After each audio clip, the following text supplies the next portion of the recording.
માનવતા charitable trust નિરાધારનો આધાર આણંદ ખાતે આવેલ આશ્રમના સંચાલક શ્રી શકીલભાઈ સાથે ઇન્ડિયા 24 ન્યૂઝના પ્રતિનિધિ ભગવત ભટ્ટ દ્વારા મુલાકાત લેવામાં આવતા આશ્રમમાં ચાલતી સેવાકીય પ્રવૃત્તિઓ વિશે વધુ માહિતી આશ્રમના સંચાલક શ્રી શકીલભાઈ દ્વારા જણાવવામાં આવેલ છે। રિપોર્ટર ભગવત ભટ્ટ, આણંદ।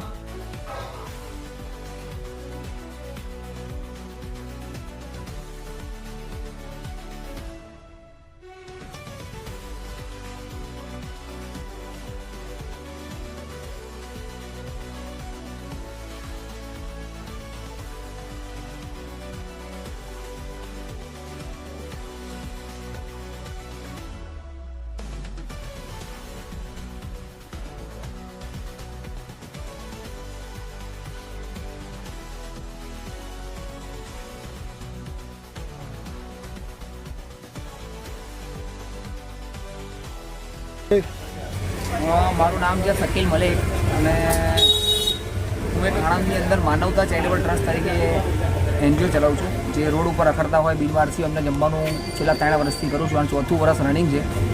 સાથે સાથે રાખવાની વ્યવસ્થા નિરાધાર જે લોકો રોડ ઉપર રખડતા હોય, માનસિક હોય, ઘરેથી નીકળી ગયેલા હોય એવા અત્યાર સુધીમાં 50થી ઉપર પરિવાર સુધી મેં પહોંચાડ્યા છે। 40થી 50 અંતિમ ક્રિયા કરી હશે બિનવારસી લોકોની અને 3 ઘર બનાવ્યા અને લોકોને બસ એક સેવા આપું છું માનવતા ચેરિટેબલ ટ્રસ્ટ તરીકે। માનવતાની દ્રષ્ટિએ લોકોનો મેસેજ આપું છું કે દરેક સમાજના લોકોને સાથે લઈને ચાલું છું, દરેક સમાજના લોકો મને સપોર્ટ કરે છે। Thank you. India 24 news Anand માનવતા ચેરિટેબલ ટ્રસ્ટ દ્વારા અત્યારે એક મિત્ર જે ઘણા સમયથી સમાજથી કુટુંબથી વિખૂટા પડી ગયા હતા, અત્યારે એ સમાજ અને કુટુંબની સાથે મુલાકાત થઈ અને બંનેનું મિलन થયું છે શકીલભાઈ દ્વારા।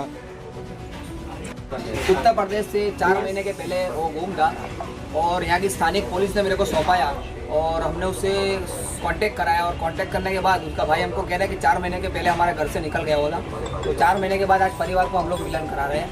ऐसे भी हम लोग कई आगे भी परिवार से मिलन किया है। हमारा काम ही वो है, परिवार से बिखरा हुआ इंसान को हम परिवार तक पहुँचाते हैं।